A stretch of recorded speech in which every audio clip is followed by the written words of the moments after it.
తీసుకెళ్ళిపోతాడు కదా స్వామీజీ అరణ్యంలో. అది నిజంగానే ఉందా? అంటే సీరియల్‌లో చూసాను. అదే నిజమేనా? కాదా స్వామీజీ?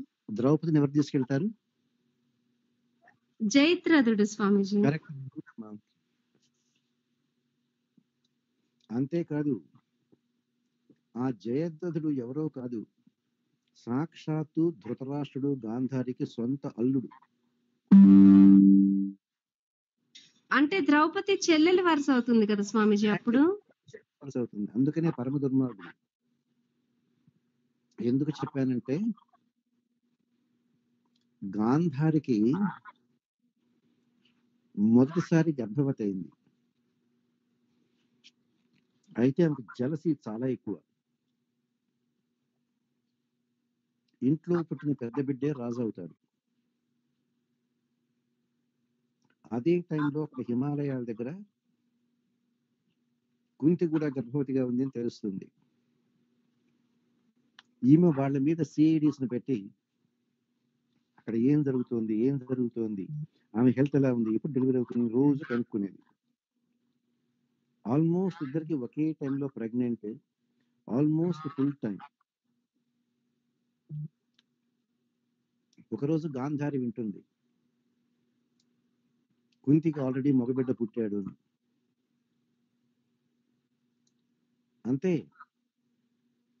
పని మనిషిని పిలిచి ఒక పెద్ద హ్యామర్ ఇచ్చి ఆ పొట్ట మీద కొట్టించుకొని ఆ యొక్క లోపల ఉండే ఒక్క పిండం 100 ముక్కలయ్యి బయట పడిపోతుంది. తర్వాత వేదవ్యాసులు వచ్చి తైల ద్రోణి అంటే మోడర్న్ డేస్ లో ఇంక్యుబేటర్స్ లో పెట్టి వాళ్ళు మళ్ళీ పెరిగి సర్వైవ్ అవ్వాలని తెలిసిన తర్వాత. స్వామీజీ మీ వాయిస్ ఎక్కువ అవుతోంది స్వామీజీ, క్లియర్ గా లేదు. ఎక్కువ అంటే మీరెవరో స్పీకర్ ఆన్ లో ఉన్నారు. శివ సార్ కృష్ణాశ్రమం.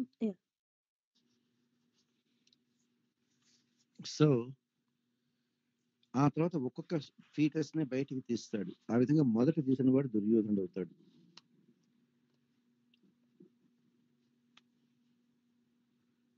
ఆ తర్వాత గర్భవతి అయ్యి కూతుర్ని కంటుంది, దుస్సల అనే అమ్మాయిని. ఆ దుస్సలను జయద్రథుడికి చేస్తారు. సో దుస్సలకు దుర్యోధనుడు అన్న కదా, అదే విధంగా పాండవులు కూడా అన్నలే. మరి అన్న భార్య తనకు వదిన అవుతుంది. తనకు వదిన అంటే తన భర్తకు చెల్లెలు వరుస అవుతుంది. అయినప్పటికీ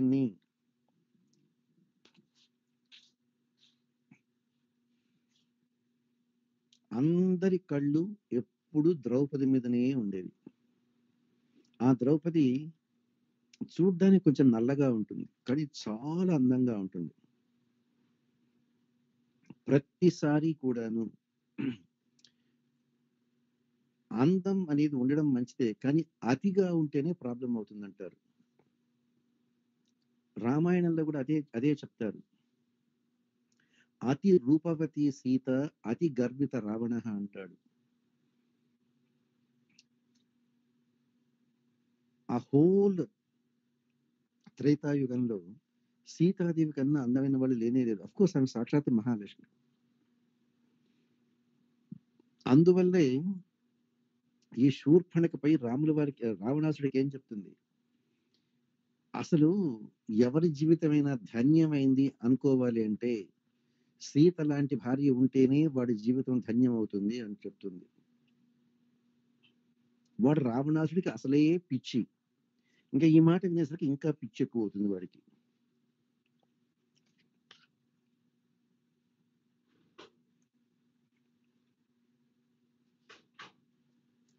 ఆ విధంగా సీతాపహరణం జరిగింది.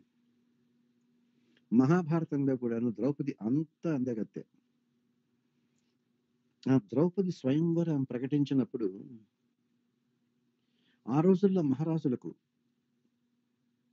మోర్ దాన్ 1 వైఫ్ ఉండేవాళ్ళు. మనం కృష్ణుడు అంటాం ఆయనకి 8 మంది భార్యలని. కృష్ణ వాళ్ళ తండ్రికి, స్వామి శ్రీ కృష్ణుడి వారి తండ్రికి వసుదేవుడికి 18 మంది భార్యలు. చాలా మంది రాజులకు మోర్ దాన్ 1 వైఫ్ ఉన్నారు. అందువల్ల పెళ్లి అయిన వాళ్ళు కూడా అందరూ వచ్చారు. ఆ స్వయంవరంలో ద్రౌపదిని చూసి మత్స్యంత్ర భేదానికి కర్ణుడు కూడా పోటీ పడ్డాడు. అయితే ద్రౌపది చెప్తుంది, నేను క్షత్రియ కాంతను, రథాన్ని నడుపుకునేటువంటి వాడు సూతుడు అంటారు. డ్రైవర్ పనిచేసే వాళ్ళ ఇంట్లో పుట్టినటువంటి కర్ణుడు ఒకవేళ వాడు మత్స్యంత్రాన్ని భేదించినా కానీ నేను చేసుకోను అంటుంది. కర్ణుడు అక్కడ చాలా హర్ట్ అవుతాడు.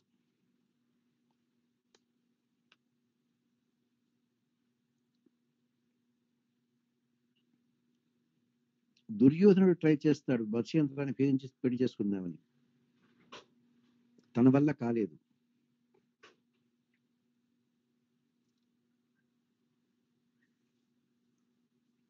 కానీ ఇక్కడ ఒక రూల్ చూడండి, ఆ టైంలో అర్జునుడు క్షత్రియుడే, కానీ తను క్షత్రియుడిలాగా లేడు, బ్రాహ్మణుడిలాగా ఉంటాడు. ఎందుకంటే దుర్యోధనుడు అంతకుముందు వారణావతంలో లక్క ఇంట్లో పెట్టి తగలబెడితే ప్రపంచం అంతా కూడాను పాండవులు వాళ్ళ తల్లి కుంతి చనిపోయింది అనుకుంటారు.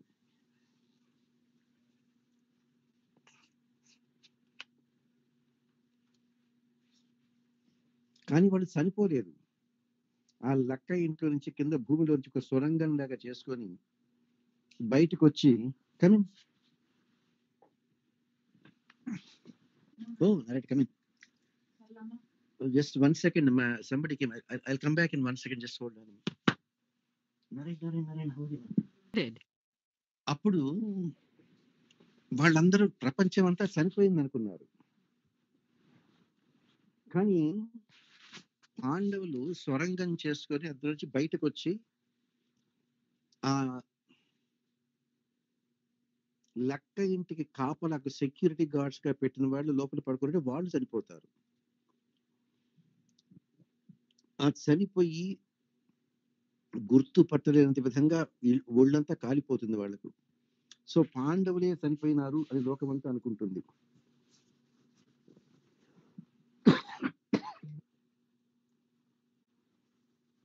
అప్పుడు వీళ్ళు పాండవులు ఏకచక్రపురం అనే చోట మారు వేషాలలో బ్రాహ్మణ రూపంలో ఉంటూ భిక్షమెత్తుకొని బతుకుతుంటారు. ఆ విధంగా భిక్షమెత్తుకొని బతుకుతూ ఉన్నప్పుడు స్వయంవరం ప్రకటించినప్పుడు అర్జునుడు వస్తాడు స్వయంవరానికి. క్షత్రియుల్లో ఏ ఒక్కళ్ళు కూడా మత్స్యంత్ర భేదం చేయలేకపోతారు. అక్కడ కృష్ణ పరమాత్మ కూడా ఉంటారు. కృష్ణ పరమాత్మకు తెలుసును అర్జునుడే వచ్చాడు బ్రాహ్మణ రూపంలో అక్కడ ఉన్నాడు అని. కృష్ణుడే లేచి అడుగుతాడు, క్షత్రియులు ఎవరు చెయ్యలేకపోతే ఇంకెవరైనా ట్రై చేయవచ్చా అంటాడు. అర్జునుడు లేచి నేను ట్రై చేస్తాను అంటాడు. బ్రాహ్మణ వేషంలో ఉన్న అందరికీ తెలిసిపోతుంది ఇతను అర్జునుడే అని. సభలో అబ్జెక్షన్ వస్తుంది. ఇందాక కర్ణుడు ట్రై చేస్తానంటే ఈమె క్షత్రియ కాంత, క్షత్రియులే ట్రై చేయాలనుంది కదా, నేను సూతపుత్రుడు, కర్ణుడు సూతపుత్రుడు పనికిరాదు అన్నారు కదా, మరి ఇప్పుడు బ్రాహ్మణుడు ఎలా ట్రై చేస్తారు అని క్వశ్చన్ వచ్చింది. వెంటనే ధర్మాన్ని తెలిసిన వాళ్ళు, అయ్యా ధర్మం ప్రకారం తనకన్నా తక్కువ జాతి వాళ్ళను చేసుకోకూడదు, కానీ తనకన్నా ఎక్కువ జాతి వాళ్ళను ఒక ఆడపిల్ల చేసుకోవచ్చు. ఇప్పుడు అర్జునుడు బ్రాహ్మణుడిగా ఉన్నాడు కాబట్టి క్షత్రియుడి కన్నా బ్రాహ్మణుడు అగ్రవర్ణం కాబట్టి, మీరు లిటరల్ గా తీసుకోవద్దు కులాల గురించి, ఆ రోజుల్లో వర్ణాశ్రమ ధర్మాలు అలా ఉన్నాయి. సో క్షత్రియుడి కన్నా బ్రాహ్మణుడు అగ్రవర్ణం కాబట్టి క్షత్రియ కాంత బ్రాహ్మణుడిని పెళ్లి చేసుకుంటే తప్పు లేదు. ఆడపిల్ల తనకన్నా తక్కువ వర్ణం వాడిని చేసుకోకూడదు, కానీ మగవాడు తనకన్నా తక్కువ వర్ణం వాళ్ళ ఆడపిల్లలను చేసుకోవచ్చు. ఈ వచ్చిన వాడు బ్రాహ్మణుడు కాబట్టి ద్రౌపది క్షత్రియకాంతైనా తను చేసుకోవచ్చు, క్షత్రియకాంత ద్రౌపది తనకన్నా అగ్రవర్ణం వాడైన బ్రాహ్మణ్ణి చేసుకోవచ్చు అని జస్టిఫికేషన్ ఇస్తారు. ఆ విధంగా ద్రౌపది వివాహంలోనే దుర్యోధనుడికి వీళ్ళందరికీ కళ్ళు ద్రౌపది మీదనే ఉంటాయి. ఆ తర్వాత అర్జునుడికి భార్య అవుతుంది. ఆ తర్వాత విషయాలు మీకు తెలిసినవే. ఇక్కడ విషయం ఏంటి అంటే, దుస్సలకు దుర్యోధనుడు అన్న అయితే పాండవులు కూడా అన్నలే. చిన్నాన్న పెదనాన్న బిడ్డలే కదా వాళ్ళు, తండ్రి వైపు వాళ్ళు అన్నలే అవుతారు. కాబట్టి దుస్తలకు ధర్మరాజు అన్న అయితే ధర్మరాజు భార్య వదిన అవుతుంది. తనకు వదిన అయితే తన భర్త జయద్రథుడికి చెల్లెలవుతుంది. అయినప్పటికీ వనవాసంలో ఉన్నప్పుడు పాండవులు ఒకరోజు ఆహారం అది తీసుకురావడానికి ఏదో అడవిలో వాళ్ళకు పండ్లు కాయలు తెచ్చుకోవడానికి వెళితే ఎవ్వరు లేని టైంలో జయద్రథుడు వచ్చి ద్రౌపదిని పట్టుకొని బలవంతంగా తీసుకెళ్తారు. బలవంతంగా తీసుకెళ్ళడం అంటే తీసుకెళ్లి వీలైతే పెళ్లి చేసుకొని భార్య చేసుకొని సుఖపడాలని తీసుకెళ్తాడు. వాళ్ళు మళ్ళీ ఆశ్రమానికి వెళ్ళేసరికి ద్రౌపది లేదు. అక్కడ ఉండేటువంటి బ్రాహ్మణులు వాళ్ళు చెప్తారు ఇలా జయద్రథుడు తీసుకెళ్ళాడు అని. వెంటనే భీముడు అర్జునుడు వెళ్ళి జయద్రథుడు యుద్ధం చేసి కట్టి జంతువుని కట్టినట్టుగా కట్టి తీసుకొచ్చి ధర్మరాజు కాళ్ళ మీద పడేస్తారు. ధర్మరాజు చెప్తాడు, ఆయనకు ధర్మం బాగా తెలుసు, తప్పు చేస్తున్నారు, అతను మన ఇంటి అల్లుడు, మీరు చంపుతా అంటున్నారు, అతన్ని చంపితే మన చెల్లెలు దుస్తల సుమంగళిగా ఉండలేదు, ఇంటి అల్లుడిని చంపడం ధర్మం కాదు, అతన్ని విడిచేసి పంపించేసేయండి అంటాడు. భీముడికి అర్జునుడికి చాలా కోపం వస్తుంది. ద్రౌపదిని బలాత్కారంగా తీసుకెళ్లిన దుర్మార్గుడు అల్లుడైతే ఏంటి, ఎవరైతే ఏంటి, ఇటువంటి వాడిని ఎలా వదిలిపెట్టాలి అంటారు. ధర్మరాజు యొక్క ధర్మం అంత ధర్మ దీక్ష. తప్పు చేశాడు, ఓడించారు, కట్టి పడేశారు కాళ్ళ మీద, చాలు, ఆ శిక్ష చాలు వాడికి.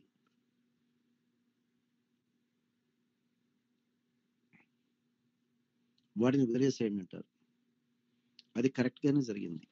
అయితే ఆ జయద్రుడికి వాళ్ళ నాన్న తపస్సు చేస్తుంటాడు శంకరుడి గురించి.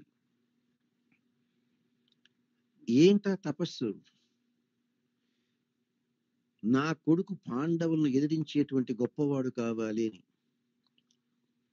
ఇంకొకటి, నా కొడుకును కనుక ఎవరన్నా చంపారంటే ఎవరి ద్వారా నా కొడుకు తల కింద పడిపోతుందో వెంటనే వాళ్ళ తల 1000 ముక్కలైపోవాలి అని. సాక్షాత్తు శివుడి గురించి తపస్సు చేస్తే శివుడు ప్రత్యక్షం అవుతాడు జయద్రథుడి నాన్నకు. ఇదే అడుగుతాడు, నా కొడుకు పాండవులకు ఎదిరించి నిలబడాలి అని. శంకరుడు నవ్వుతాడు. అర్జునుడు అంటే ఏమన్నా సరదా అనుకున్నావా? మహావీరుడు. పాశుపతాస్త్రాన్ని ఇవ్వడానికి పోయినప్పుడు టెస్ట్ చేయాలని చెప్పి నేను యుద్ధం చేశాను. అర్జునుడి యొక్క ధాటికి నేనే నిలవలేకపోయినాను. అటువంటిది ఇంకొక మానవ మాత్రుడు నిలవగలడా? అర్జునుడు తప్ప మిగిలిన పాండవులను ఒక్కరోజు మాత్రమే ఆపగలిగినటువంటి శక్తిని నీ కొడుక్కి ఇస్తున్నాను అంటాడు, ఎక్సెప్ట్ అర్జున. ఆ తర్వాత నా కొడుకు ఎవరన్నా చంపి నా కొడుకును వాడి తల కింద పడిదంటే ఆ చంపిన వాడి తల వెంటనే 1000 ముక్కలైపోవాలి, అది చేస్తాను పర్వాలేదు అంటాడు. ఆ వర ప్రభావం వల్లనే భారత యుద్ధంలో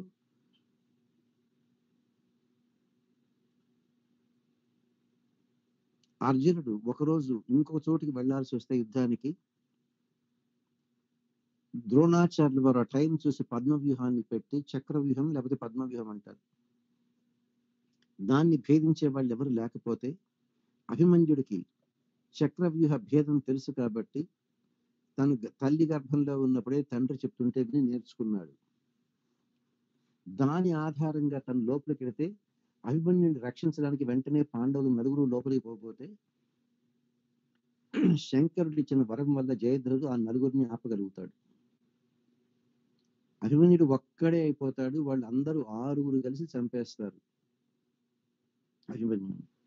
అర్జునుడికి చాలా కోపం వచ్చి, నా కొడుకు చావుకు కారణమైన వాడు జయద్రథుడు, రేపు సూర్యాస్తమయం లోపల వాడిని చంపుతాను అంటాడు. ఆ సంగతి తెలిసి జయద్రథుడికి భయం పట్టుకుంటుంది. ద్రోణాచార్యుల వారు నువ్వేం కంగారు పడదని సూచీముఖ వ్యూహాన్ని ఏర్పాటు చేసి, అంటే సైన్యం అంతా స్ట్రైట్ లైన్ లో ఉంటుంది. ఎక్కడో 3 మైళ్ళ దూరంలో వీడు ఉంటాడు జయద్రథుడు. అందరినీ చంపుకుంటూ వస్తే కానీ జయద్రథుడిని చంపలేరు. సాయంత్రం కావస్తుంది, సగం మంది కూడా చావలేదు ఇంకా అర్జునుడి చేతిలో. ఇంకా లాభం లేదు. సన్సెట్ అయిందంటే జయద్రథుడిని చంపలేకపోతే అర్జునుడు నిప్పులో దూకి చస్తానంటాడు. అప్పుడు కృష్ణ వారు చక్రాన్ని ప్రయోగించి సూర్యుడిని కాసేపు లేకుండా చేసి, చీకటి పడిపోయిందనుకొని వీడు నోరు మూసుకొని ఉండొచ్చు కదా, సావు కాలం దగ్గర వస్తే అలాగే పిచ్చి ఆలోచనలు వస్తాయి. నిజంగా సూర్యుడు అస్తమించాడా, ఇందాకటి వరకు సూర్యుడు ఉన్నాడే, ఇంత సడన్ గా ఎలా అవుతుంది, ఇంకొక అరగంటన్నా ఉందనుకున్నామే పగలు అని వాడు ఒక పెద్ద ఏనుగునెక్కి పడమటి వైపు తిరిగి చూస్తుంటాడు. కృష్ణుడు చూపిస్తాడు, అర్జున కనిపిస్తోంది టార్గెట్, వాడే జయద్రథుడు. అదిగో పిచ్చివాడిలాగా ఏనుగునెక్కి అంత ఎత్తులో ఉన్నాడే, వాడే జయద్రథుడు, చంపేయి అంటాడు. మరి సూర్యుడు లేడు కదా అంటే, నువ్వు బాణాన్ని వదిలేసాయి, నీ బాణం వాడి మెడను కట్ చేసే లోపల నేను చక్రాన్ని తీసేస్తానంటాడు. ఆ విధంగా అర్జునుడు బాణ ప్రయోగం చేయడం, కృష్ణుడు వారి చక్రాన్ని విత్డ్రా చేయడం, సూర్యుడు కనిపించడం, జయద్రథుడి తల తెగిపోతుంది. కృష్ణుడు చెప్తాడు, ఆ తల కింద పడకూడదు, కింద పడిందంటే నీ తల 1000 ముక్కలు అవుతుంది. ఏం చేయాలి? ఇంకొక అస్త్రాన్ని ప్రయోగించి ఈ దుర్మార్గుడి యొక్క తండ్రి తపస్సు చేస్తున్నాడు, ఇలా దోశలు ఇలా పెట్టుకొని చేస్తున్నాడు. కరెక్ట్ గా ఒక అస్త్రంతో గైడెడ్ మిసైల్ లాగా వీడి తల పోయి వాడి తండ్రి చేతిలోనే పడేటట్టుగా చెయ్యి అంటాడు. సో అర్జునుడు ఒక గైడెడ్ మిసైల్ అస్త్రాన్ని ప్రయోగించి ఆ తల నేరుగా కళ్ళు మూసుకొని చేతుల్లో దోశల్లాగా పెట్టుకొని తపస్సు చేసేటువంటి జయద్రథుడి తండ్రి చేతిలోనే పడుతుంది. చేతిలో ఏదో పడేసరికి తపస్సు డిస్టర్బ్ అయ్యి చూస్తే ఏదో ఒక తల మొండెం లేకుంటే తల ఒంట్లో చేతిలో ఉంటుంది. చిచి అపవిత్రం అనేసి తన కింద పడేస్తాడు. తర్వాత తెలుస్తుంది తన కొడుకు తల అనేసి. కింద పడిన తర్వాత జయద్రథుడి తండ్రి తలే 1000 ముక్కలైపోతుంది. సో అంత హిస్టరీ ఉంది ఆ జయద్రథుడికి. అర్థమైందా? ఎస్ స్వామీజీ, అర్థమైంది స్వామీజీ. ఇప్పుడు మల్లీశ్వరి నీ క్వశ్చన్ మళ్ళీ అడుగమ్మా. అడిగాను స్వామీజీ. నారాయణ. స్వామీజీ, ఇప్పుడు మనము పతివ్రత భక్తిని ఫాలో అవుతాం కదా స్వామీజీ. అంటే అన్య దేవత ఆరాధన కానీ, ఓన్లీ శ్రీమన్నారాయణుల వారినే పూజించడం, ఆయన ప్రసాదాలనే స్వీకరించడము, అలా ఫాలో అవుతాము. సో, ఇప్పుడు క్రిస్టియానిటీ వాళ్ళు, ముస్లిం వాళ్ళు కూడా ఇంకా తీవ్రంగా అసలు ముట్టరు, అసలు చూడరు, అలా ఉంటారు కదా స్వామీజీ. సో, వాళ్ళు మన ఈ యొక్క పతివ్రత భక్తిని అంటే ఇదే కదా స్వామీజీ సనాతన ధర్మం. సో, దీన్నే వాళ్ళు ఫాలో అయ్యి ఆ ఫిలాసఫీ ప్రకారం వెళ్తున్నారా అనేది డౌట్ స్వామీజీ. బాగుందమ్మా.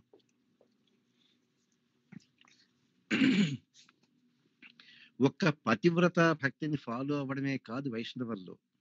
ఫస్ట్ ఆఫ్ ఆల్ హిందూ ధర్మంలో ఎంతో మంది దేవతలు ఉన్నారు, 33 కోట్ల మంది. హిందువులు మామూలుగా అందరికీ పూజ చేస్తారు. కానీ ఇక్కడ వైష్ణవులు అనేది కాదు, మోక్షం కావాలి అనుకున్న వాళ్ళు అందరూ కూడాను ఆ నారాయణుల వారిని నమ్ముకొని పతివ్రత భక్తిని ఫాలో అవుతున్నారు. మోక్షం కావాలనుకున్న వాళ్ళు. మరి క్రిస్టియన్స్ కూడా ఒకే దేవుడిని నమ్ముతారు, ముస్లిమ్స్ కూడా ఒకే దేవుడిని నమ్ముతారు. కరెక్ట్ అమ్మా. కానీ వాళ్ళ కాన్సెప్ట్ లో వాళ్ళకు మోక్షం అనేటువంటిది వెల్ డిఫైన్డ్ కాదు. వాళ్ళ దాంట్లో వాళ్ళకు కర్మ రాహిత్యం, పాపం పోయేటువంటి మార్గం ఏంటో వాళ్ళకు తెలియదు.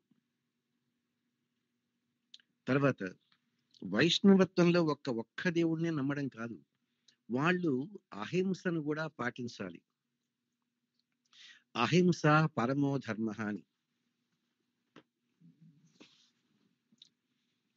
వాళ్ళు క్రిస్టియన్స్ జీసస్ క్రైస్ట్ ను, ముస్లిమ్స్ అల్లాను నమ్ముకొని ఉంటారు, కానీ వాళ్ళు అహింస పాటించడం లేదు. నెక్స్ట్, వాళ్లకు ఆహార నియమాలు లేవు. సో వాళ్ళు ఏకేశ్వరోపాసన అనేది చేస్తారు, కరెక్టే. ఆ ఏకేశ్వరోపాసన చేయడానికి కావలసిన ప్రీ క్వాలిఫికేషన్స్, మెడికల్ కాలేజీలో చేరాలంటే ముందు ఎంట్రన్స్ టెస్ట్ పాస్ అవ్వాలి. అమెరికా సిటిజన్షిప్ తీసుకోవాలంటే ముందు కనీసం గ్రీన్ కార్డ్ అన్నా ఉండాలి. దానికి అహింస, ఆహార నియమం ఉన్న తర్వాతనే ఏకేశ్వరోపాసన. వాళ్ళ దాంట్లో అది చేయడం లేదు వాళ్ళు. నెక్స్ట్, ఈ జన్మ అయిన తర్వాత వాళ్ళకు మోక్షం వస్తుంది అనే గ్యారంటీ లేదు. ఒకటి, వాళ్ళ దాంట్లో ఆ భగవాన్ అనేటువంటిది సగుణ రూపమా నిర్గుణ రూపమా అనేటువంటిది వాళ్ళు నిర్గుణంగానే భావిస్తారు. అందుకనే క్రిస్టియన్స్ లో విగ్రహారాధన లేదు, ముస్లిమ్స్ లోనూ విగ్రహారాధన లేదు. అంటే అది ఒక విధమైన నిర్గుణ బ్రహ్మ ఆరాధన. సో నిర్గుణ బ్రహ్మ ఆరాధన చేసినప్పుడు సగుణ బ్రహ్మోపాసనలోనైనా తప్పు చేస్తే క్షమించమని అడిగితే భగవంతుడు క్షమించవచ్చు. కానీ నిర్గుణ బ్రహ్మ ఆరాధనలో తప్పు జరిగితే అక్కడ క్షమించేటువంటి క్వశ్చనే లేదు. కాబట్టి వాళ్ళ యొక్క అహింసను పాటించకపోవడం, వాళ్ళ యొక్క ఆహార నియమం లేకపోవడం అవి పాపాలు. వాటికి శిక్ష ఏంటి అనేది వాళ్ళు బాగా డిఫైన్ చేయలేదు. అలా కానప్పుడు ఈ జీవితం అయిన తర్వాత ఈ జీవాత్మ ఎక్కడికి వెళ్తుంది అనేది వాళ్ళకు డెఫినెట్ కాన్సెప్ట్ లేదు. స్వర్గానికి పోతుంది అంటారు, కానీ వాళ్ళ దాంట్లో స్వర్గం అంటేనే సాల్వేషన్. కానీ వైదిక సాంప్రదాయంలో స్వర్గం అనేది సాల్వేషన్ కాదు. స్వర్గం కూడా ప్రకృతి మండలంలోదే. స్వర్గానికి పైన భగవంతుడు చెప్పినట్టుగా తే పుణ్యమాసాద్య సురేంద్ర లోకం అశ్నంతి దివ్యాం దివి దేవభోగా తేతం భుక్త్వా స్వర్గలోకం విశాలం క్షీణే పుణ్యే మర్త్యలోకం విశంతి ఏవం త్రయీ ధర్మమను ప్రపన్న గతాగతం కామకామా లభంతే అనేటువంటి వాళ్ళకి ఆ వెల్ డిఫైన్డ్ ప్లేస్ ఆఫ్ స్వర్గం. మోక్షం అంటే జన్మరాహిత్యం. స్వర్గానికి పోతే జన్మరాహిత్యం కాదు. ఈ ప్రిన్సిపల్స్ అన్ని వాళ్ళ దాంట్లో డిఫైన్ అవ్వలేదు. మరి ఇవన్నీ ఎక్కడి నుంచి వచ్చాయి అని చెప్పనంటే, మీరు ఇక్కడ వినే వాళ్ళందరూ కూడాను నాకన్నా కొంచెం వయసులో చిన్నవాళ్లే, చాలా చిన్నవాళ్ళు. కొంతమందికి అయితే వాళ్ళకన్నా నాకు డబుల్ వయసు ఉంది. ఆల్మోస్ట్ అందరూ చిన్నపిల్లలే. అనురాధ గాని, గాయత్రి గాని, రీనా, వీళ్ళందరూ కూడా చిన్నపిల్లలే. సుప్రియ, వందన, వీళ్ళందరికన్నా నాకు డబుల్ వయసు ఉంది. మీకు తెలియదు, నా చిన్నప్పుడు ఎర్లీ 60s or 70s లో ఈ క్రిస్టియానిటీ మీద ఇండియాలో పెద్ద రీసెర్చ్ జరిగింది. హిందువులు చేశారు, వాళ్లకు ఇదే వచ్చింది. వీళ్ళకు కూడా ఈ ఏకేశ్వరోపాసన అనేది ఎలా వచ్చింది ఏంటి? This session is no longer being recorded. అప్పుడు వాళ్ళు విన్నది ఏంటి అంటే, ఓ పెద్ద రీసెర్చ్ కమిటీ, ఎంతో మంది హిస్టోరియన్స్, సైంటిస్టులు అందరూ కలిసి జీసస్ క్రైస్ట్ జీవితంలో ఒక 10 సంవత్సరాల పాటు ఏమో ఆయన ఎక్కడ ఉన్నారు, ఏమి చేశారు అనేది ఎవరికి తెలియదు. ఏదో ఏజ్ 16 నుంచి 26 వరకు ఏదో చెప్తారు. ఆ తర్వాత ఆయన ప్రవక్తగా మారడం అది జరిగింది అంటారు. వీళ్ళు ఈ హిస్టోరియన్స్ కులదీప్ నయ్యర్ అని, ఖుష్వంత్ సింగ్ అని, వీళ్ళందరూ ఆ కమిటీలో మెంబర్లు. వాళ్ళ యొక్క రీసెర్చ్ యొక్క రిజల్ట్స్ ఏంటి అంటే, ఆనాడు జెరూసలం నుంచి ఇప్పుడు మనకు 2022 AD after the death of Christ. So క్రీస్తు బతికి ఉన్నప్పుడు అంటే 2022 సంవత్సరాల క్రితం ఆయన జెరూసలం నుంచి ఆఫ్ఘనిస్తాన్ మీదుగా కాశ్మీర్కి వచ్చాడు, ఇండియాకు వచ్చారని. ఆ కాశ్మీర్లో అప్పుడు వైదిక ధర్మం చాలా చక్కగా ఉన్నదని. ఎంత చక్కగా ఉండేది? వైష్ణవులకు ఆరాధ్య దైవమైనటువంటి భగవద్ రామానుజుల వారు వేదవ్యాసుడు రచించినటువంటి బ్రహ్మసూత్రాలకు భాష్యం చెప్పాలి అంటే వేదవ్యాసుడి శిష్యుడైనటువంటి ఆయన ఈ బ్రహ్మసూత్రాలకు ఒక చిన్న భాష్యంలాగా రాశారని, అది చాలా ఆథెంటిక్ అని, అది వేరే ఎక్కడా కాపీ లేదని, కాశ్మీర్లో శారదా విద్యాలయంలోనే ఉన్నదని రామానుజుల వారు వారి శిష్యుల వారు కూరత్తాళ్వాను ఎక్కడ శ్రీరంగం ఎక్కడ కాశ్మీర్.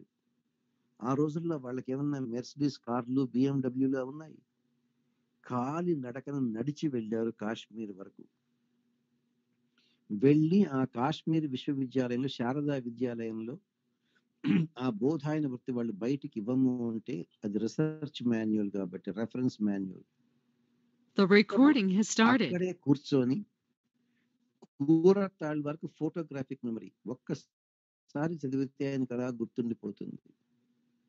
సో కూరతాళ్వార్ గారు ఒక్కసారి చదివి దాన్ని మెమరైజ్ చేసి ఆయన ఆ పాయింట్స్ చెప్తుంటే రామానుజుల వారు ఆ బ్రహ్మసూత్రాలకు చాలా విపులంగా భాష్యం చెప్పారు.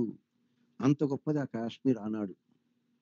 అందువల్ల ఈ జీసస్ క్రైస్ట్ గారు ఆ కాశ్మీర్కి వచ్చి అక్కడ హిందూ ధర్మాలన్నీ నేర్చుకున్నారు.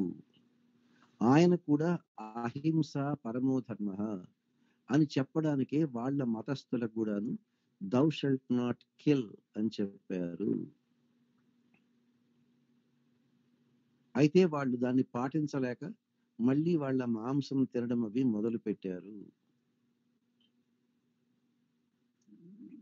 మనలో కూడాను ఈశ్వర సర్వభూతానాం హృదయ సర్జన తిష్టతి అని చెప్పిన దానికి ఆ భగవంతుడు అందరిలోనూ ఉన్నారు కాబట్టి లవ్ దై నైబర్ యాజ్ దై సెల్ఫ్. మీరు ఆర్థడాక్స్ రోమన్ క్యాథలిక్ చర్చి గనక వెళ్ళి చూస్తే వాళ్ళు చేసే ఆరాధనా విధానం హిందువుల ఆరాధనా విధానానికి తగ్గట్లుగానే ఉంటుంది.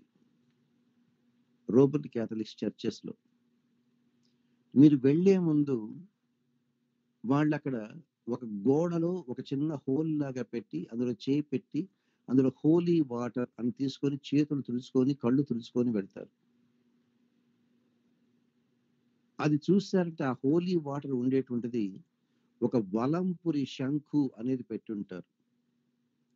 మీరు శంఖాలను తీసుకొని శంఖంలో వెడల్పుగా ఉండే భాగాన్ని కుడి చేతిలో పెట్టుకొని మన వైపు పెట్టుకొని సన్నగా ఉండే భాగానికి మనకు అవే ఫ్రమస్ పెట్టుకుంటే ఆ శంఖానికి ఉండే ఓపెనింగ్ రైట్ సైడ్ ఉండాలి. 100 శంఖాలు తీసుకుంటే ఒక్కటి మాత్రమే రైట్ సైడ్ ఓపెనింగ్ లో ఉంటుంది. 99% లెఫ్ట్ సైడ్ ఓపెనింగే ఉంటాయి. ఆ రైట్ సైడ్ ఓపెనింగ్ ఉండేటువంటి శంఖాలు 1% కూడా ఉండవు, అవి చాలా ఖరీదు ఎక్కువ. ఒకే సైజు శంఖాలు లెఫ్ట్ సైడ్ ఓపెన్ అయ్యేటువంటి $5 ఉంటాయి. రైట్ సైడ్ ఓపెనింగ్ శంఖం అదే సైజులో $50 ఉంటుంది. అంత విలువవి. ఆ రైట్ సైడ్ ఓపెనింగ్ ఉన్న శంఖంతో మనం అభిషేకం చేయాలి స్వామికి. సో వాళ్ళు ఆ హోలీ వాటర్ అని ఆ శంఖాన్ని ఆ గోడలో పెట్టి శంఖం కనిపించకుండా వీళ్ళు జస్ట్ ఒక చిన్న ఫింగర్స్ మాత్రం వెళ్ళగలిగినంత స్పేస్ పెట్టి దాంట్లో ఆ నీళ్లు డిప్ చేసి చేతులు వేళ్ళు తడుపుకొని కళ్ళకు అద్దుకొని పోతుంటారు. అదే విధంగా వాళ్ళల్లో కూడా ధూపం ఉంటుంది, వాళ్ళల్లో కూడా దీపం ఉంటుంది. ధూపాలు దీపాలు ఇవన్నీ ఉంటాయి వాళ్ళ ఆరాధనలో. ఆ విధంగా క్రీస్తు కూడా తన యొక్క టీచింగ్స్ ను నిర్గుణ పరబ్రహ్మ అద్వైత సిద్ధాంత పరంగానే ఆయన చెప్పారు అని ఒక ఇది ఉంది. అయితే అది ప్రస్తుతం ఉండేటువంటి క్రిస్టియన్స్ ఒప్పుకోరు.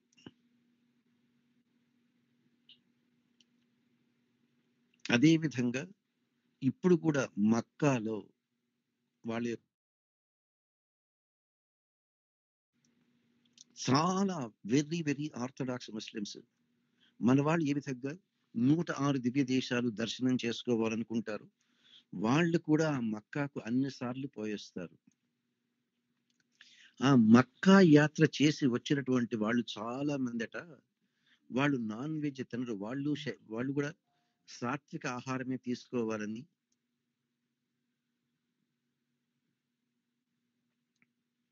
సాత్విక ఆహారమే తీసుకోవాలని, మాంసభక్షణం చేయకూడదని, ఆహార నియమాలు పాటిస్తారని చెప్తారు. అదే విధంగా వాళ్ళు చేసేటువంటిది కూడాను నిర్గుణ ఆరాధన అనే చెప్తారు. ఇంకొకటి వాళ్ళు చెప్పేటువంటిది వైష్ణవ పరంగా చెప్పినప్పుడు ఒక రకంగా, శైవ పరంగా చెప్పినప్పుడు ఇంకో రకంగా చెప్తారు. అక్కడ మక్కాలో ఒక పెద్ద శివలింగం ఉందని, అది చాలా శక్తివంతమైన శివలింగం అని, అది కనిపించకుండా వాళ్ళు దానికి ఒక పెద్ద గోడలాగా అడ్డం కట్టారని, ఆ గోడ వెనకాలకి ఎవరిని పోనివ్వరని, అందువల్ల ఆ శైవంలో ఉండేటువంటి నిర్గుణ పరబ్రహ్మనే స్మార్త పద్ధతిలో ఎలా ఆరాధన చేస్తున్నారో అలా ఆరాధన చేస్తున్నారని శైవ పరంగా చెప్తారు. వైష్ణవ పరంగా చెప్పినప్పుడు శ్రీమన్నారాయణుల వారు వామన రూపంలో వచ్చి చిన్న పిల్లవాడిలాగా 8 సంవత్సరాల బిడ్డలాగా వచ్చి బలిచక్రవర్తి దగ్గర 3 అడుగుల నేల తీసుకొని ఆ వెంటనే 3 లోకాలు ఆక్రమించడానికి బ్రహ్మలోకం వరకు పెరిగాడు కదా. వామనుడు త్రివిక్రముడు అవుతాడు. ఆ త్రివిక్రముడు అయినప్పుడు మీరు మన యొక్క హిందూ ధర్మశాస్త్రం ప్రకారం ఎవరికైనా పెద్దవాళ్ళు కానీ ఎవరైనా చనిపోతే, చనిపోయిన వాళ్లకు మన దేశంలో గయ అక్కడికి వెళ్ళి ఆ గయలో గంగా నది ఒక చిన్న పాయలాగా ప్రవహిస్తుంటుంది. పెద్ద ఎక్కువ నీళ్లు ఉండవు, కానీ మోకాళ్ళ నీళ్లు ఎప్పుడు ఉంటుంటాయి. అక్కడ గయలో గంగా స్నానం చేసి ఆ గయలో ఒక పెద్ద మర్రి చెట్టు ఉంది. ఆ మర్రి చెట్టు దగ్గర విష్ణు పాదం అని ఉన్నది, కానీ అక్కడ ఒక్క పాదమే ఉంటుంది. ఆ విష్ణు పాదంలో చనిపోయిన వాళ్లకు పిండ ప్రదానం చేయడం, దానివల్ల వాళ్ళ ఆత్మకు నరకాన్ని నుంచి విముక్తి కలుగుతుంది అంటారు. ఇప్పుడు వీళ్ళు చెప్పేది ఏంటి అంటే, ఆ వామనుల వారు త్రివిక్రముడైనప్పుడు అలా కాళ్ళు పెరిగి పెరిగి పెద్దవవుతున్నాయి. విష్ణువు యొక్క ఒక్క పాదమే ఉన్నది. మీరు ఇప్పుడు కూడా కనుక పోయి చూస్తే గయలో విష్ణు పాదం దగ్గర దగ్గర ఒక 24 ఇంచెస్ ఏమో ఉంటుంది. ఆ పాదం అంత పెద్దది, 24 ఇంచెస్ ఏమో ఉంటుంది విష్ణు పాదం, అంత పెద్దది. వాళ్ళు చెప్పేది ఒక్క పాదమే ఇక్కడ ఉన్నది కదయ్యా, మరి రెండో పాదం ఎక్కడున్నది? మనం మామూలుగా 2 కాళ్ళు ఒక చోట పెట్టున్నాము, అలా మనం పెరుగుతూ ఉన్నామనుకోండి, వాటి మధ్య గ్యాప్ పెరుగుతుంది కదా పాదానికి పాదానికి. అందులోనూ ఆయన బ్రహ్మలోకం వరకు చేరాడు. అప్పుడు ఆ రెండో పాదం ఎక్కడ ఉన్నది అన్నప్పుడు వాళ్ళు చెప్పేది కొంతమంది ఆ మక్కాలో ఉన్నది, అది విష్ణు పాదం. అది చూస్తే మళ్ళీ ఇది హిందూ ధర్మం అనుకుంటారని అది ఎవ్వరికీ తెలియకుండా ఒక పెద్ద గోడ అడ్డం కట్టేశారు. ఆ గోడ వెనక్కు ఎవరిని పోయి చూడనివ్వరు, ఎవరో టాప్ లెవెల్లో ఉండేటువంటి క్లర్జీ తప్ప. అటువంటి వాళ్లకు మాత్రమే తెలుసు. సో ఏకేశ్వరోపాసన, ఎస్, వైష్ణవులు ఏ విధంగా నిష్కళో నిరంజనో నిర్వికల్పో నిరాఖ్యాత శుద్ధో దేవ ఏకో నారాయణ అని ఒక్క నారాయణుల వారికే చేసినట్లుగా, మేరతో గిరిధర గోపాల్ దూసలో నకోయిని చేసినట్లుగా వాళ్ళు కూడా ఒక్క ఏకేశ్వరోపాసనే చేస్తారు, కరెక్ట్. కానీ వాళ్ళ దాంట్లో ఆత్మ పరమాత్మ తత్వాన్ని ఎగ్జాక్ట్ గా డిఫైన్ చేయలేదు. వాళ్ళ దాంట్లో మోక్షం అనేటువంటి దాన్ని వెల్ డిఫైన్ చేయలేదు. వాళ్లకు స్వర్గమే మోక్షం అనేటువంటి ఒక కాన్సెప్ట్ ఉంది. కానీ ఏకేశ్వరోపాసన చేసే ముందు ఉన్నటువంటి ప్రీ రిక్విజిట్స్ అయినటువంటి అహింస, ఆహార నియమాలు వాళ్ళ దాంట్లో ఇన్కార్పొరేట్ అవ్వలేదు. అది తేడాలు. అర్థమైందమ్మా మల్లీశ్వరి? ఎస్ స్వామీజీ. అది అంటే ఇది కూడా క్రిస్టియానిటీ లైక్ జ్యూస్ ఉంది, ఇదంతా ధ్వజస్తంభాలు ఇవన్నీ కూడా ఉన్నాయి వాళ్ళ దాంతో. అదే లేదు లేదు, ఇప్పుడిప్పుడు వచ్చాయమ్మా, ఇప్పుడిప్పుడు వచ్చాయి. ఎందుకంటే ఈ మధ్య ప్రతి చర్చి ముందు కూడాను హిందువులను అట్రాక్ట్ చేయాలి కన్వర్షన్స్ కోసమని ఇప్పుడు ప్రతి చర్చి ముందు వాళ్ళు ధ్వజస్తంభాలు పెడుతున్నారు. ఈ మధ్య నేను విన్నది ఏంటంటే, ఎక్కడో ఒక చోట మన వాళ్ళు మన యొక్క ఆలయాలలో బ్రహ్మోత్సవాలు చేసినట్లే వాళ్ళు ఇప్పుడు వాళ్ళ ఆలయాలలో ఆ క్రీస్తు యొక్క విగ్రహానికి లేకపోతే ఆ శిలువకు బ్రహ్మోత్సవాలు చేస్తున్నారు, వాహన సేవలు చేస్తున్నారని కూడా విన్నాను నేను. ఫోటోలు కూడా పంపించారు ఈ మధ్య. అవును స్వామి, యూట్యూబ్ లో కూడా లింక్స్ వచ్చాయి స్వామి. ఏంటయ్యా? వాళ్ళు బ్రహ్మోత్సవాలు చేస్తున్నారు, వాహన సేవలు చేస్తున్నారు స్వామి, చూశాను. బ్రహ్మోత్సవాలు చేస్తున్నారు, వాహన సేవలు చేస్తున్నారు. ఎన్నో చర్చిల ముందు ధ్వజస్తంభాలు ఇండియా పోయినప్పుడు నేను కూడా చూశాను. అవన్నీ కూడాను మామూలుగా ఉండేటువంటి వాళ్ళను, మీరు హిందువులుగా ఉన్నారంటే మీరు బ్రాహ్మణులని, శూద్రులని, లేకపోతే షెడ్యూల్ కాస్ట్ అని మిమ్మల్ని గుడిలోకి రానివ్వని అంటున్నారు. మేమందరం మిమ్మల్ని రాణిస్తాం, మాకందరూ ఒకటే, రండి రండి అని ఆ విధంగా కొంతమంది ప్రజలను అట్రాక్ట్ చేసి వాళ్ళ క్రిస్టియానిటీ వైపు తిప్పుకుంటున్నారు. అందుకే అడిగాను స్వామీజీ, చాలా ఎక్కువ చూడండి, వాళ్ళు హిందువులుగా ఉండి క్రిస్టియానిటీ తీసుకున్నా కానీ మళ్ళీ వాళ్ళ పేర్ల వెనకాల రెడ్డి అని ఉంటుంది, నాయుడు అని ఉంటుంది, ఇవి కూడా ఉన్నాయి. మరిదేంటది, మరి హిందూ మతంలో కదా రెడ్లు, నాయుళ్ళు ఇటువంటి కులాలు, మరి క్రిస్టియానిటీలో కూడా ఎందుకున్నాయి? పైగా వాళ్ళలో ఇంకోటి ఉంటుంది, వాళ్ళల్లో కూడాను క్రిస్టియానిటీ తీసుకున్న తర్వాత మీరు ఎక్కడైనా చూడండి, రెడ్లుగా ఉండి కొంతమంది క్రిస్టియన్స్ అవుతారు, నాయుళ్ళుగా ఉండి కొంతమంది క్రిస్టియన్స్ అవుతారు, షెడ్యూల్డ్ కాస్ట్ గా ఉండి కొంతమంది క్రిస్టియన్స్ అవుతారు. ఈ రెడ్లుగా ఉండి క్రిస్టియన్ అయిన వాళ్ళు షెడ్యూల్డ్ కాస్ట్ గా ఉండి క్రిస్టియన్ వాళ్ళ పిల్లలను చేసుకోరు, వాళ్ళ దాంట్లో సంబంధాలు పెట్టుకోరు.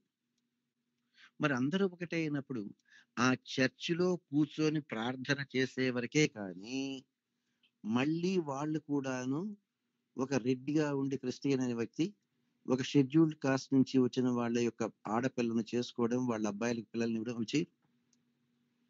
మళ్ళీ అక్కడ కూడా మా రెడ్డిగా ఉండి క్రిస్టియన్ అని వాళ్ళ ఇంట్లోనే చేసుకుంటారు, వాళ్ళ నాయుడుగా ఉండి క్రిస్టియన్ వాళ్ళ ఇంట్లోనే చేసుకుంటారు.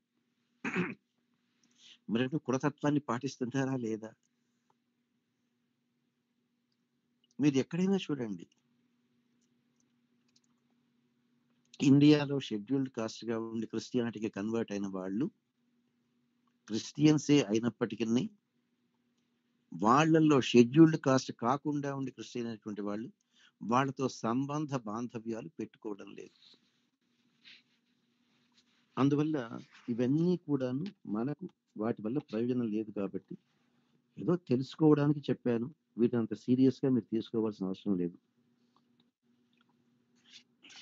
అవును స్వామీజీ, సారీ స్వామీజీ. అంటే జస్ట్ అంటే లైక్ చాలా మంది ఆర్థడాక్స్ బ్రాహ్మణ్స్ కూడా సంధ్యావందనాలు చేసే వాళ్ళు కూడా మారిపోయారు అనమాట. వాళ్ళకు అలా విని అడిగాను స్వామీజీ, అంతే.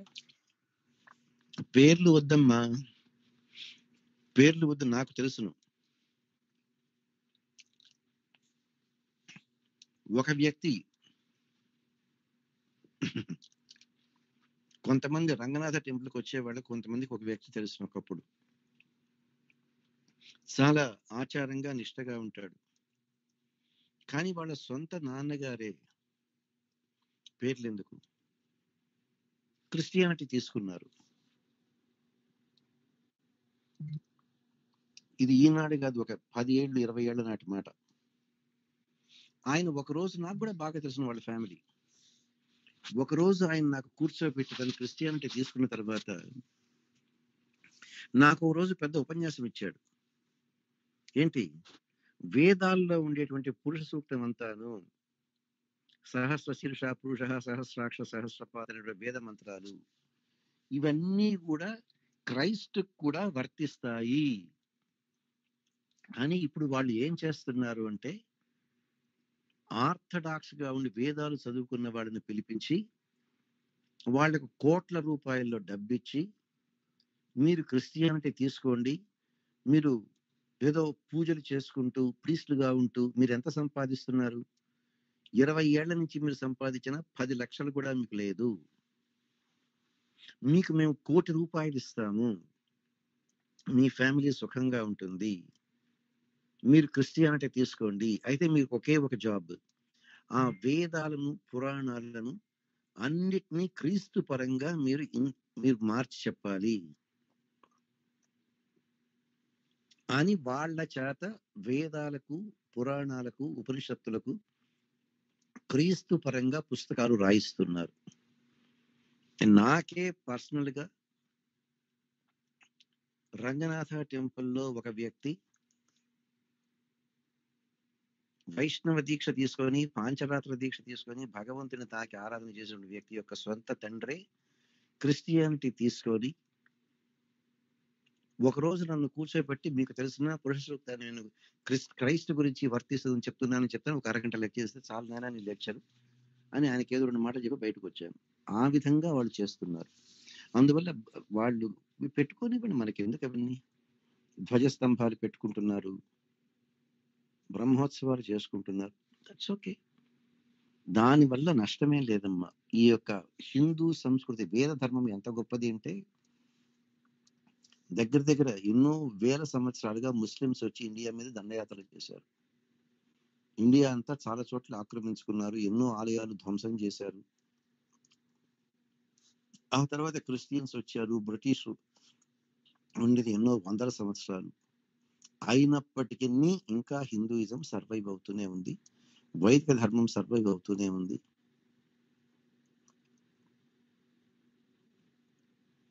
దాని గురించి మనం అంత పట్టించుకోవాల్సిన అవసరం లేదమ్మా.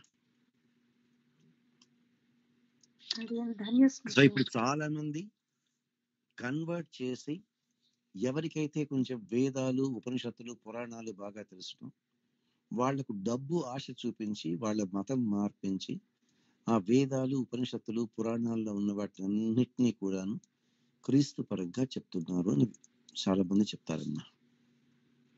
చెప్పండి, నెక్స్ట్ క్వశ్చన్ ఏంటమ్మా? స్వామీజీ అడిగాను స్వామీజీ, సారీ స్వామీజీ, ఒక క్వశ్చన్ ఏంటంటే అలా చెప్పేదానికి ఫస్ట్ కృష్ణుడిని యూజ్ చేస్తున్నారు స్వామీజీ, 16,000 మంది గోపికలు ఉన్నారు అని చెప్పి. మనం అంటే జ్ఞానం ఉన్న వాళ్ళకి మామూలుగా కొంతమందికి రామాయణంలో ఇలా జరిగింది కాబట్టి ఆ మునులు ఇలా కోరుకున్నారు ఆయన్ని, వాళ్ళే గోపికలైనారు అని చెప్తాం కదా స్వామీజీ. మరి నార్మల్ వాళ్ళకి చెప్తే అది అర్థం కాదు కదా స్వామీజీ, ఎలా చెప్పాలి స్వామీజీ అలాంటివి? ఇలాగే చెప్పమ్మా. భగవంతుడు అంటే కామధేనువు లాంటి వాడు, కల్పవృక్షం లాంటి వారు. ఎవరు ఏ విధంగా కోరుకున్నా వాళ్ళను ఆ విధంగా అనుగ్రహించాలి. భగవద్గీతలో చెప్తాడు, ఏ యథామా ప్రపద్యంతే తాం సదైవ భజామ్యహం. ఆ దేవకి లేకపోతే యశోద, ఆ కౌసల్య భగవంతుణ్ణి వాత్సల్య భావంలో కోరుకున్నారు కాబట్టి భగవంతుడు వాళ్లకు బిడ్డగానే వచ్చి వాళ్ళతో రెసిప్రికేట్ చేశాడు. సుధామ, శ్రీధామ వీళ్ళు ఆ గుహ వీళ్ళు ఆ భగవంతుడికి సఖ్య భావం ఫ్రెండ్లీగా కోరుకున్నారు కాబట్టి ఆయన కూడా వాళ్ళకు ఫ్రెండ్ గానే రెసిప్రికేట్ చేశాడు. విదురుడు, శబరి, ఎంతో మంది మహానుభావులు దాస్య భావంలో కోరుకున్నారు కాబట్టి వాళ్లను దాస్య భావంలోనే అనుగ్రహించాడు. కొంతమంది మాధుర్య భావంలో కోరుకున్నారు కాబట్టి ఆ కృష్ణుల వారు వారి కోరిక కూడా తీర్చాలి కాబట్టి వారితోటి ఆ రాసక్రీడ అవి చేశారు. ఇన్ని చేసినప్పటికీ చిన్న బిడ్డగా ఉన్నప్పుడే 8 ఏళ్ల బిడ్డగా ఉన్నప్పుడే 16,000 మంది గోపికలతో రాసక్రీడ చేసిన తర్వాత మహాలక్ష్మి 8 రూపాయల్లో వస్తే 8 రూపాయలు ఆయన వివాహం చేసుకున్న ఆ తర్వాత నరకాసురుడి సంహారం అయిన తర్వాత అక్కడ 16,100 మంది రాజకుమార్తెలను ఆయన జైల్లో పెట్టుంటే వాళ్లకు జైల్లో నుంచి విముక్తి కలిగిన తర్వాత నరకాసుర సంహారం తర్వాత వారి ప్రార్థన విని స్వామి వాళ్ళని కరుణించి 16,100 మందిని పెళ్లి చేసుకున్న వారితో బిడ్డలు కన్నప్పటికీ ఆ కృష్ణుడి గొప్పతనం మీరు చెప్పాలి అంటే ఇన్ని జరిగినా కృష్ణుడు అస్ఖలిత బ్రహ్మచారి. మనం ఎప్పుడు మనలాగా బిడ్డలు పుట్టాలి అంటే ఆడ మగ సంయోగం, భర్త యొక్క వీర్యం భార్య గర్భంలో ప్రవేశించి భార్య గర్భంలో నుంచి వచ్చిన అండాన్ని ఫలదీకరణం చేసి ఫెర్టిలైజేషన్ జరిగి పిండం ఏర్పడుతుంది. కానీ భగవంతుడి విషయంలో అటువంటి అవసరమే లేదు. భగవంతుడికి ఇంతవరకు వీర్యస్ఖలనమే జరగలేదు.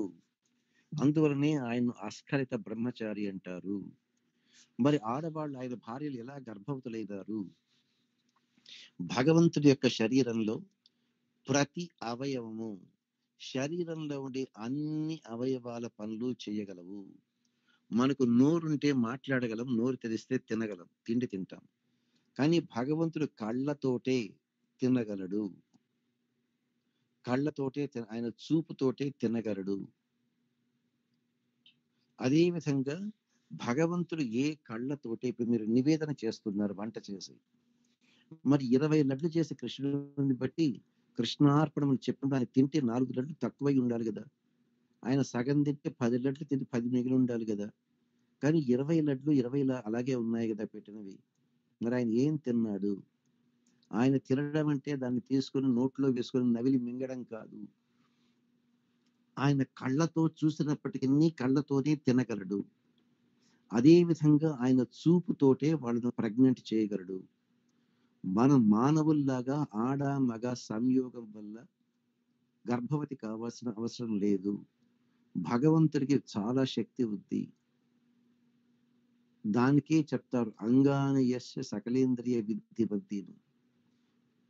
మనకు చేతులు ఉన్నాయంటే చేతులతో పని చేయగలం, కాళ్లతో నడవగలం. కానీ భగవంతుడి చేతితో కూడా నడవగలడు, చూడగలడు, తినగలడు. ఆయనకు అంత శక్తి ఉంది. అదే విధంగా మనం మామూలు ఆడమగ సంబంధాలలో ఆడమగ కలయిక, వీర్య ప్రదానం, అండం ఫలదీకరణం ఇవేవి అవసరం లేకుండానే ఆ కృష్ణుని వారు తన చూపుతోటే వారిని గర్భవతులుగా చేశారు. అందువలనే ఆ కృష్ణుల వారు అనాది బ్రహ్మచారీచ కృష్ణ వ్యసన కర్షక అని కృష్ణుడి గురించి అష్టోత్తరంలో చెప్తారు. ఈ కాన్సెప్ట్ వాళ్ళకి అర్థం కాదు. మనం లౌకిక వాదంలోనే చూస్తున్నాం గాని భగవంతుడు అంటే he is beyond the limits of nature. ప్రకృతిలో ఉండేటువంటి నియమ నిష్టలు భగవంతుడికి వర్తించవు. అర్థమైందా? అందువల్ల భగవంతుణ్ణి ఈ విధంగా ఆయన సర్వశక్తిమంతుడు, సర్వజ్ఞుడు, సర్వవ్యాపి అనేటువంటి కాన్సెప్ట్ వాళ్ళ దాంట్లో లేదు. ఇది ఎక్కడో చదివాను, ఏదో ఒక దేశంలో డెన్మార్క్ లోనో ఎక్కడో ఒకళ్ళు కేసు పెట్టారట. అక్కడ ఈ హరే కృష్ణ వాళ్ళపై కృష్ణ కృష్ణ అని ప్రచారం చేస్తుంటే కొంతమంది క్రిస్టియన్స్ కేసు పెట్టారట. సార్, ఈ కృష్ణుడికి 16,000 మంది గోపికలతో సంబంధం ఉందట, 8 మంది భార్యలట, తర్వాత మళ్ళీ 16,100 మందిని పెళ్లి చేసుకున్నట్ట. 16,100 మందిని పెళ్లి చేసుకున్న ఆయన భగవంతుడు ఎలా అవుతాడు? కాబట్టి ఈ హరే కృష్ణను బ్యాన్ చేయండి అని కేసు పెట్టారట. దాంట్లో ఒక ఆయన రీసెర్చ్ చేసి ఆ జడ్జి దగ్గరికి, అయ్యా మీ క్రిస్టియానిటీలో ఉండే ఎవరినైనా ఒక నన్నును ప్రవేశపెట్టండి అన్నారు. ఆ నన్నును ప్రవేశపెట్టినప్పుడు ఆమెను అడిగారు, అమ్మా నువ్వు నన్నుగా నువ్వు దీక్ష తీసుకున్నావు కదా, అప్పుడు నువ్వు ఏం ప్రమాణం చేశారంటే ఆమె చెప్పింది, మేము మానవులను పెళ్లి చేసుకోము, మేము ఈ నన్ను దీక్ష తీసుకునేటప్పుడు ఇక మీద మాకు భర్త ఆ క్రైస్తే అని ప్రమాణం చేస్తున్నాము అని చెప్పింది. అప్పుడు ఆయన అడిగాడు, చూడండి అయ్యా, మా కృష్ణుడికి 16,108 భార్యలు. కానీ ఈ క్రైస్తవ మతంలో ఇప్పటికి దగ్గర లక్షల మంది నన్స్ ఉన్నారు. మరి వీళ్ళందరూ ప్రమాణం చేశారు కదా మాకు భర్త క్రైస్టే అని. మరి క్రైస్తుకు కృష్ణుడికి 16,108 అయితే మరి క్రైస్తుకి ఇప్పుడు లక్షలకు పైనే ఉన్నారే భార్యలు. ఇది ఎలా అవుతుంది అంటే వెటరీ జడ్జి నువ్వు చెప్పిన దాంట్లో పాయింట్ ఉంది, కోర్ట్ కేసు డిస్మిస్డ్ అని చెప్పారంటారు. ఇది ఇంటర్నెట్ లో కూడా వచ్చింది, చాలా మంది పంపించే ఉంటారు, మీరు చదివే ఉంటారు. ఎస్ స్వామీజీ. వాళ్ళల్లో కూడా మనము ఏ విధంగా మీకు పెళ్లి అనేది జరిగింది, ఆ పెళ్లి అనేటువంటిది మీ యొక్క శరీరాలకు జరిగిన పెళ్లి, ఆ శరణాగతి అనేటువంటిది it is a spiritual marriage, మీ ఆత్మను పరమాత్మకి ఇస్తారు. అదే విధంగా వాళ్ళ దాంట్లో కూడాను ఆ నన్ గా ఉండేటప్పుడు వాళ్ళు ప్రమాణం చేస్తారు ఇక మీద మాకు క్రైస్తే భర్త అని.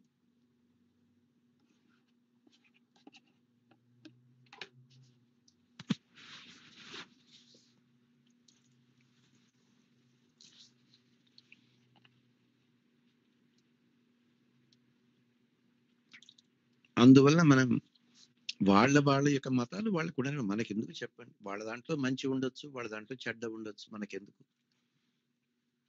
కానీ ఈ యొక్క వేదాలకు సంబంధించినటువంటి ఈ యొక్క మతం ఇది ఈనాటిది కాదు. క్రైస్తవ మతం 2022 సంవత్సరాల నాటి నుంచి ఉంది. ఇస్లాం 1500 సంవత్సరాల నుంచి ఉంది. కానీ ఈ వైదిక మతం సనాతన ధర్మం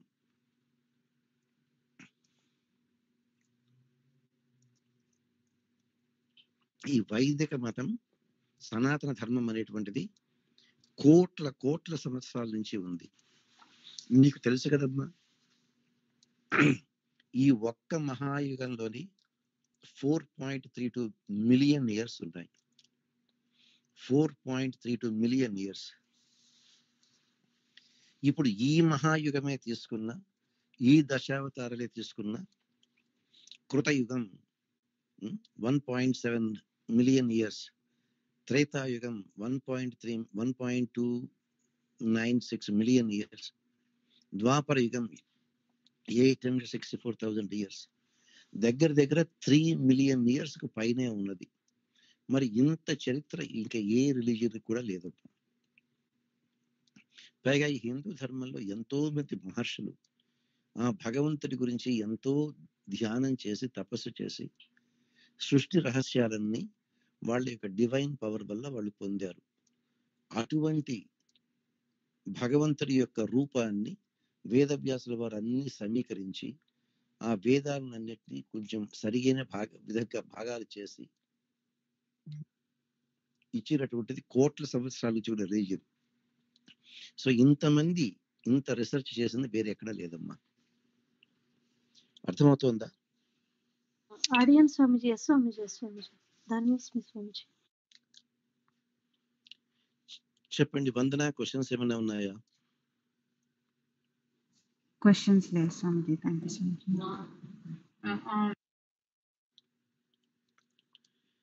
చెప్పమ్మా. ఈ అమ్మాయి ఎవరో రీనా ఉందా? రీనా క్వశ్చన్స్ ఏం లేవా? రీనా, రాధిక? నారాయణ స్వామిజీ లేదు స్వామిజీ.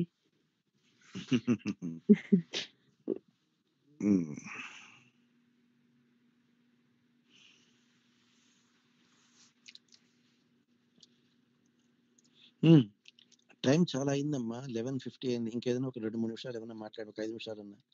ఇంకేదైనా నీకు ఒక చిన్న క్వశ్చన్ అడిగండి, చెప్తాను.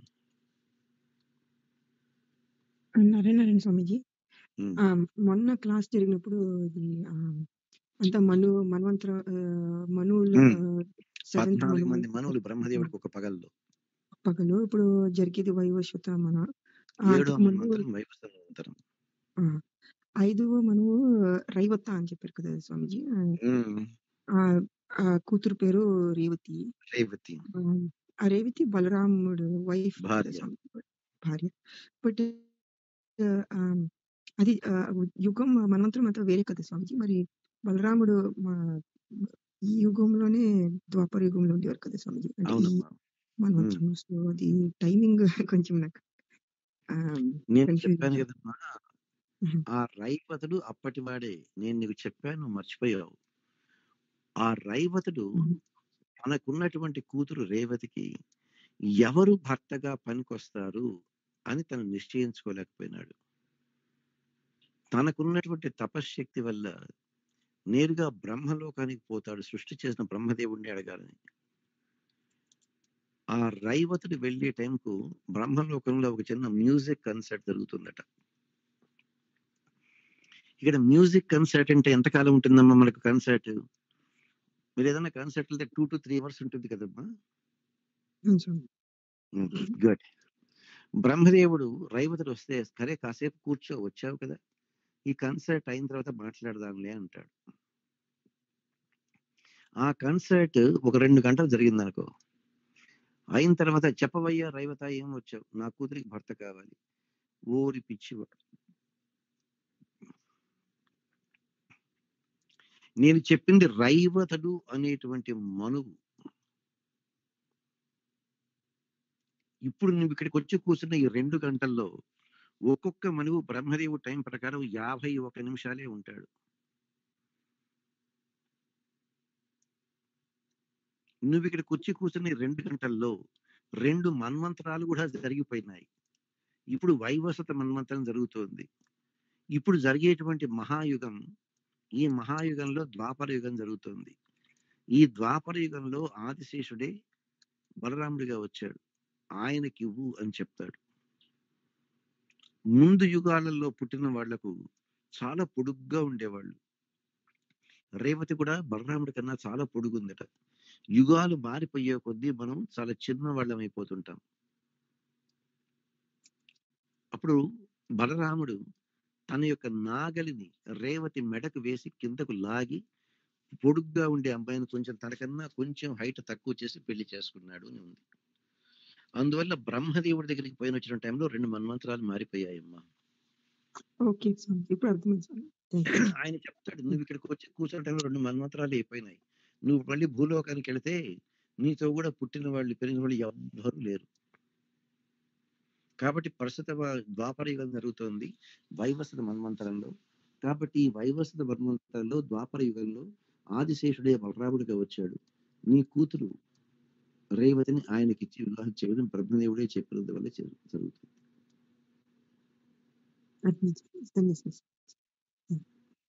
చెప్పండి. అందులో చెప్తాడు, రైవతుడను రాజు తెచ్చి రామునకిచ్చన్, రేవతి ఎనియడు కన్యామణిది, భూవరమును వింటిగా అది బుద్ధిని జరిగినని భాగవతంలో పద్యం ఉంది.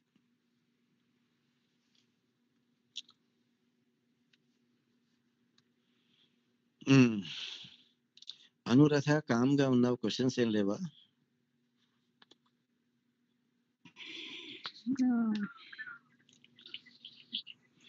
క్వశ్చన్స్ ఏమో పొద్దున్నే 4 o'clock లేచాను, మీరు చెప్తూ ఉంటే హ్యాపీగా నిద్ర వస్తుంది అని చెప్తావా? ఏం బా? వింటున్నాను స్వామీజీ. మీరు పిలిచారు కాబట్టి అయ్యో నా పేరు పిలిచారని లేచాను, లేకపోతే కమ్మగా అరగంట నిద్రపోయినాను అని చెప్తావా?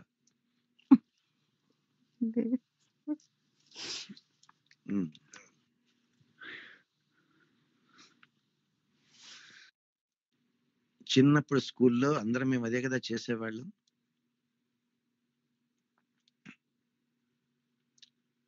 క్లాస్ లో బ్యాక్ బెంచెస్ లో కూర్చొని టీచర్ పాటికి టీచర్ చెప్తూ ఉంటే బ్యాక్ బెంచ్ లో పడుకొని నిద్రపోతుండేవాళ్ళు, గుర్తుందా? ఆయన చెప్తూ ఉంటే కమ్మగా జోలబాడినట్లుగా నిద్రపోయేవాళ్ళు పిల్లలు. ఇది కూడా అంతే, అవునా అనురాధ? లేదు స్వామీజీ, వింటున్నాను. నువ్వు క్లాస్ లో ఎప్పుడు ఫ్రంట్ బెంచ్ లో కూర్చున్న దానివా, బ్యాక్ బెంచ్ లో కూర్చున్న దానివా? ఫ్రంట్ బెంచ్ లో స్వామీజీ. వావ్. చిన్నప్పుడు చెప్పేవాళ్ళు గుడ్ బాయ్స్ గుడ్ గర్ల్స్ అందరూ ఫ్రంట్ బెంచెస్ లో కూర్చుంటారట, rowdy boys rowdy girls back benches లో కూర్చొని చుక్కలాట డాట్ గేమ్ ఆడుకోవడాలు, చిన్న చిన్న పేపర్ గేమ్స్ ఆడుకోవడము, నిద్రపోవడం, ఇవన్నీ చేస్తూ ఉంటారు, అవునా? లంచ్ బాక్స్ కూడా తింటారు స్వామీజీ. ఏంటమ్మా? లంచ్ బాక్సెస్ కూడా తింటారు. బ్యాక్ బెంచెస్ లో లంచ్ బాక్స్ లో చాలా చాలా చేయొచ్చు కదా బ్యాక్ బెంచెస్ లో కూర్చుంటే. స్వామీజీ మనస్వి అడుగుతుంది. నందుడికి, యశోదకి కృష్ణుడు వాళ్ళ ఓన్ సన్ కాదు అని తెలుసా అని అడుగుతుంది స్వామీజీ. తెలుసు. ఎప్పుడు తెలుసుకో తెలిసిన అక్రూరుడు వచ్చి కృష్ణుణ్ణి తీసుకెళ్ళడానికి వచ్చినప్పుడు అక్రూరుడు చెప్తాడు. అంతవరకు తెలియదు. అంతవరకు వాళ్ళు సొంత బిడ్డే అనుకుంటారు. కృష్ణుడు 7 సంవత్సరాల వయసు ఉన్నప్పుడు, అప్పటికే సంవత్సరం బిడ్డగా ఉన్నప్పుడే యశోదకు విశ్వరూపాన్ని చూపించడం, 2 సంవత్సరాల బిడ్డగా ఉన్నప్పుడు ఇంటింటికి పోయి పాలు, వెన్న, పెరుగు దొంగతనాలు చేయడం, 5 ఏళ్ల బిడ్డగా ఉన్నప్పుడే కాళీయుణ్ణి మర్దించడం, 6 ఏళ్ల బిడ్డగా ఉన్నప్పుడు గోవర్ధన్ పర్వతాన్ని ఎత్తడం, 7 ఏళ్ల బిడ్డగా ఉన్నప్పుడు రాసక్రీడ చేయడం, అవన్నీ జరిగిపోయినాయి. ఆ తర్వాత కంసుడు ధనుర్యాగాన్ని చేయడానికి కృష్ణుణ్ణి బలరాముని తీసుకొని రమ్మని అక్రూరుడిని పంపిస్తాడు. అప్పుడు అక్రూరుడు చెప్తాడు, కృష్ణుడు దేవకీ వసుదేవుల బిడ్డ, మీ ఇంట్లో పెరుగుతుంటున్నాడు.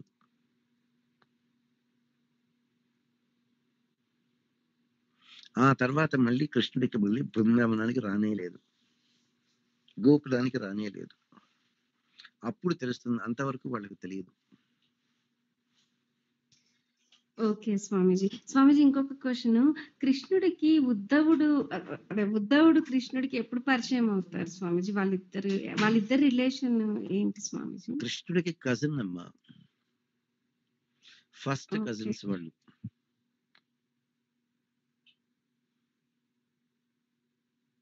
అంటే ఎలా రిలేషన్ స్వామీజీ? కజిన్ అంటే వాళ్ళ అమ్మ సైడ్ వాళ్ళు వసుదేవుడికి అన్న కొడుకో ఏదో అవుతాడు. నేను మళ్ళీ చూసి చెప్తాను. ఉద్ధవుడి యొక్క తండ్రి ఎవరు అవి చూసి చెప్తాను. కానీ కృష్ణుడికి ఫస్ట్ కజిన్, అది మటుకు కరెక్ట్. ఓకే స్వామీజీ. అంటే వాళ్ళు చిన్నప్పటి నుంచి కలిసి ఉంటారా స్వామీజీ? అంటే వాళ్ళకి బాగా తెలుసును కూడా. ఆ చిన్నప్పటి నుంచి తెలిసి ఉన్నాడు కాబట్టే కృష్ణుడు బృందావనం వదిలేసి వచ్చిన తర్వాత గోపికలు నా కోసం అల్లాడిపోతుంటారు అని ఉద్ధవుడి చేత వాళ్ళకు ఒక మెసేజ్ పంపిస్తాడు. ఆ రోజుల్లో సెల్ ఫోన్లు లేవు, వాట్సాప్ మెసేజ్ లేదు, టెక్స్ట్ మెసేజ్ లేదు కదా. అందువల్ల ఉద్ధవుని పర్సనల్ గా ఫిజికల్ గా పంపిస్తాడు. నువ్వు వెళ్ళి గోపికలకు చెప్పు, నేను వాళ్ళని మర్చిపోలేదని చెప్పు, వాళ్లకు తప్పకుండా నా మీద మనస్సు లగ్నం అవుతున్నదని చెప్పు, వాళ్లకు తప్పకుండా మోక్షం వస్తుందని చెప్పు అని చెప్పమని ఈ చేత మెసేజ్ పంపిస్తాడు. చెప్పండి, నెక్స్ట్ ఏం కావాలమ్మా?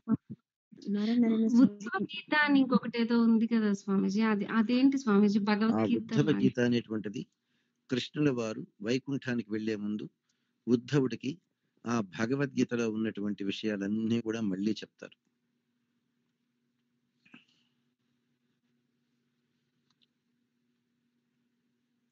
చెప్పండి. ఓకే స్వామీజీ. జాగ్రత్తమ్మా, 12 అయింది, రెస్ట్ తీసుకోండి.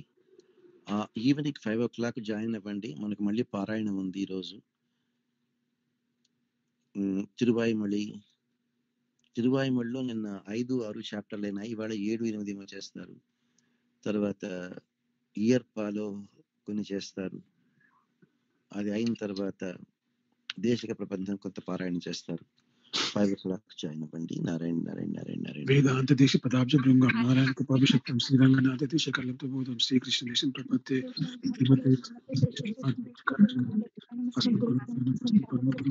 సర్వగురు ఆచార్య కృష్ణం మాత్రహీనం క్షమతాం దేవ నారాయణ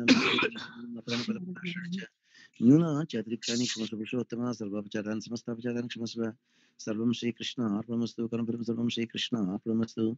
ఓం అస్మద్గురుభ్యో నమః. కర్మగురుభ్యో నమః. సర్వగురుభ్యో నమః. శ్రీరంగనాథ శ్రీగోపేంద్ర దర్శనం లక్ష్మీ నృసింహ కరుణైక పాత్రం శ్రీరంగవీర రౌరాట్ శ్రీగోపృజం వేదాంత దేశం వేదాంత దేశ నమః. కేశికాయ నమః. Narayana Narayana Narayana Narayana This Narayana session is